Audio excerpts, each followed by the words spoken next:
Monsieur le Président, Monsieur le Ministre, Monsieur le Président de la Commission des Finances, chers collègues, j'avoue qu'avant de commencer mes propos, je me demandais si j'allais pas passer mon tour, vu le contexte dans lequel on travaille, et je dirais parfois ce débat, quand je vois cet hémicycle, est un peu lunaire. Voilà. Donc j'avoue que je suis un peu agacé, mais bon, on va, par respect pour les administrations et par mes collègues, je vais me prêter à cet exercice.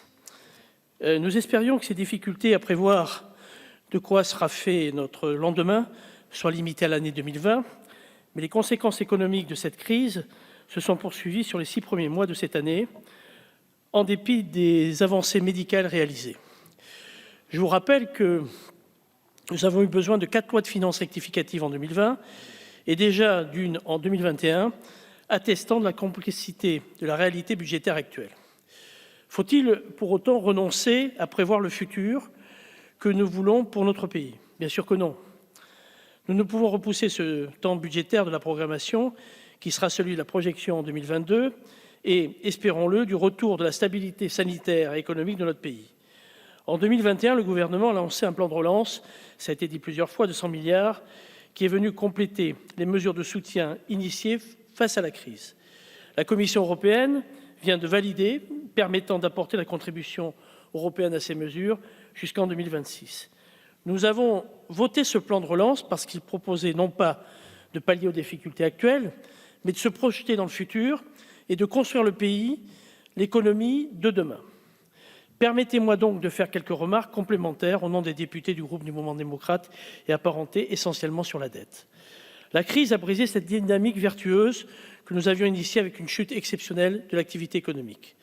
Pour financer les mesures d'urgence, l'endettement a atteint, je dirais, des sommets inégalés et vertigineux pour les générations futures.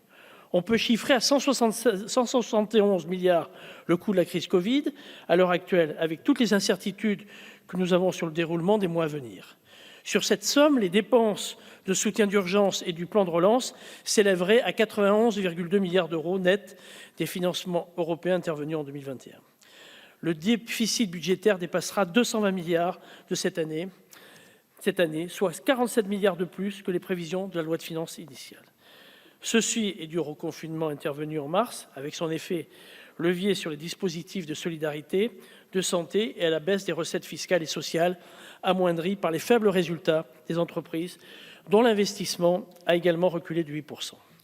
Cette dette pèsera sur les générations futures et il nous appartiendra, ainsi qu'à nos successeurs, de cultiver l'esprit de responsabilité et de favoriser le remboursement de la dette et l'allègement de cette charge dans les années à venir. Des réformes importantes devront être au rendez-vous en ce sens. Nous devrons poursuivre, outre la réduction de la dette, l'adaptation de l'économie aux défis climatiques. La relance doit être l'occasion d'accélérer la transformation long terme de notre économie dans le domaine environnemental. Sans verser dans l'incantation impraticable ni dans une logique punitive, nous devons continuer à accompagner les acteurs dans les mois qui viennent. L'accord intervenu en CMP entre les deux chambres sur la loi climat prouve que cette préoccupation est partagée sur tous les bancs. Nous devons aussi veiller à maintenir la cohésion de la société. Nous avons créé l'an dernier la 5e branche de sécurité sociale pour financer l'autonomie. Et même si la réforme des retraites n'a pas pu aboutir dans le temps de ce quinquennat, cela reste un chantier majeur pour l'avenir de notre pays et de notre contrat social, puisque nous arrivons au bout des capacités du système actuel.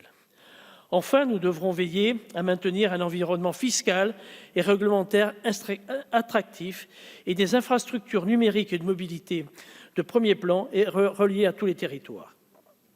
L'année 2021 sera celle de la sortie de crise, avec la poursuite du déploiement du plan France Relance et un rebond de la consommation et de la reprise économique prévue par l'INSEE.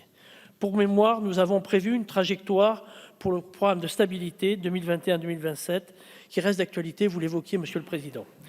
L'exercice budgétaire de cet automne devra traduire la sortie de crise sanitaire, la normalisation de l'exercice budgétaire et renouer avec la dynamique du gouvernement et de la majorité de retrouver le chemin de la croissance et de l'assainissement des finances publiques. Les territoires doivent être au cœur des déclinaisons de cette politique en raison des réorientations sociétales à l'œuvre et de la nécessité de poursuivre la déconcentration et la décentralisation. C'est pourquoi le groupe MoDem est favorable à la poursuite de cette politique budgétaire et la soutiendra avec vigilance et en étant force de proposition. Je vous remercie.